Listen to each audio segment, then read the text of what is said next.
It's raining. I was about to make a video and it's just raining, and now it's raining heavier. I quite like it in a way.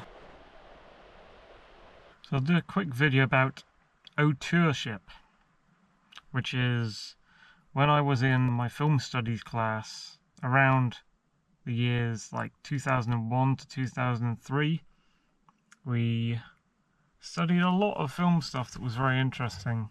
Some of it went back to like the birth of cinema, and some of it was like just concentrating on films and breaking down like how films are made, so you're not watching the film as like just any old audience member in public. You're watching the film as if you're a filmmaker, so you know what parts go in to make that film from watching it.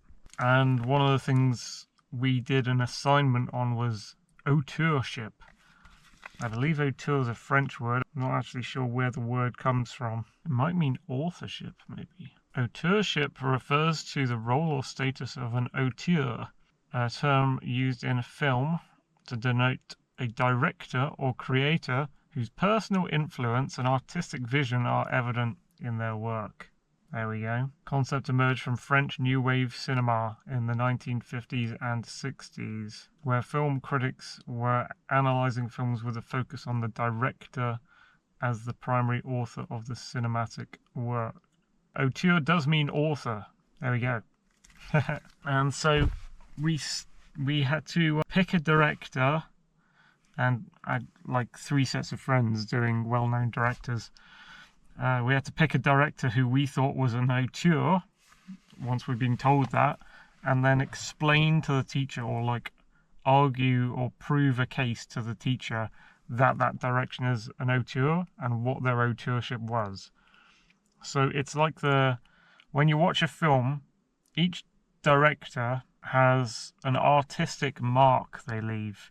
It's a unique way of making their film, which means you could possibly jump to a new film that you hadn't seen before and recognize that film's director without having been told the director, because you see the style and the influence and stuff. And so we'll go through like 3 directors we picked.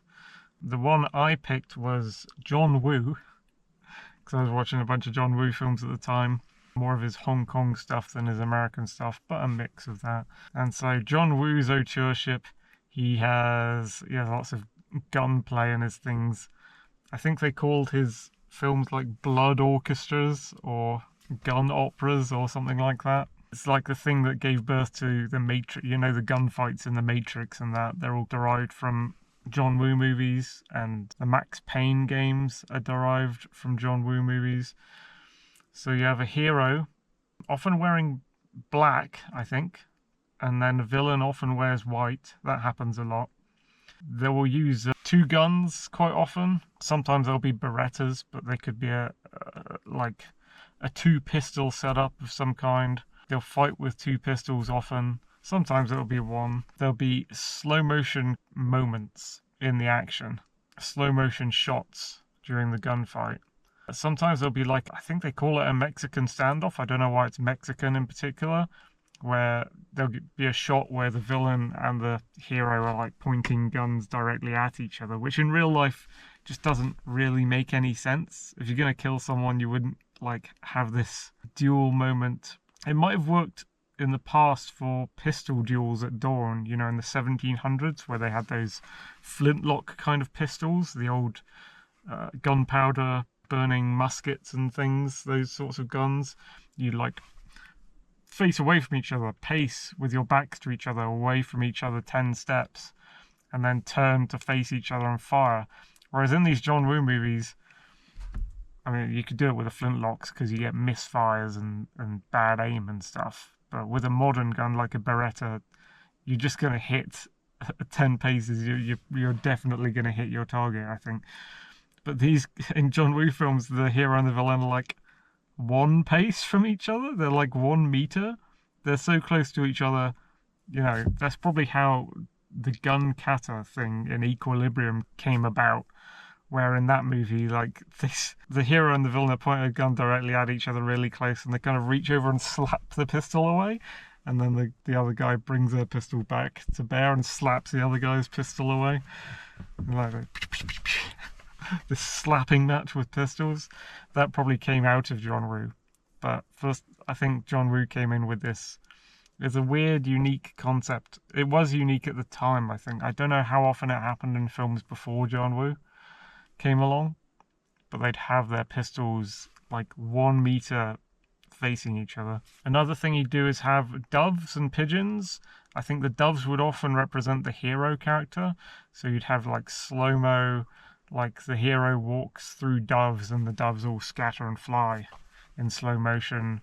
The doves kind of represent the hero before he arrives, and like things like this. There'll just be a motif through the movie to mark something heroic. And then as well, John Woo would use a lot of dolly shots. A dolly is like a trolley on a track with a camera on it, so you get panning shots. That's the only way you could really do it in past, because they didn't really have steady cams in past, which are big steadying rigs. They used to have these massive cameras, and Steadicam is this weird gimbal rig where you'd try and lift up this massive camera and it would keep it smooth and you could walk side to side with it and stuff. Before that was invented, you just didn't have anything like that, and all the big heavy cameras, to do a moving shot, you'd have to like put them in a helicopter or put them on a trolley and wheel them around the set on a train track, and you'd have to lay down the train track for where you'd want the pan of your shot to go. And so not many people really did it, but it really adds kind of a liveliness to the movie when you do that. And I think because people weren't doing it very often, because it was like a pain in the ass to do, I guess, all the time, they didn't have this kind of brilliant form of balletic motion, and often John Woo would like chuck vehicles into the mix, or he'd do a dolly shot like around a character. He'd do cross dollies. He'd do one pan shot that way, one pan shot that way to meet together. He'd do a pan shot and then a motorcycle would fly over the camera track as it was panning, and do all these sorts of things. As many things possible as you can think of to do with dolly tracks, he'd do them. And that would make his movies really stand out compared to other action movies at the time. So that's John Woo's Auteurship. So that's what I did to persuade the teacher. There were probably a few more features that I could think of. I'm not sure if I have my papers from the time. Like, I did little essays and things for her about it.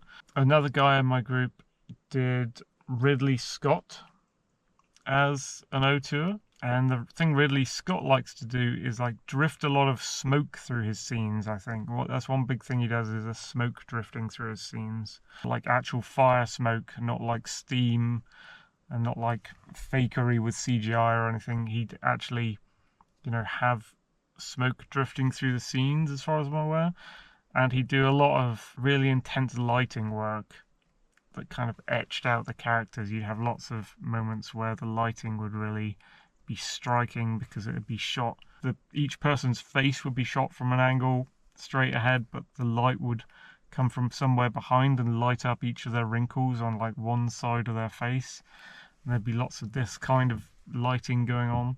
I'm trying to think what other auteurs were picked. It's mainly those two that I can recognize. I think someone might have picked Steven Spielberg. He does a lot of stuff with kids, or seeing like horrible moments from the perspective of a kid's viewpoint.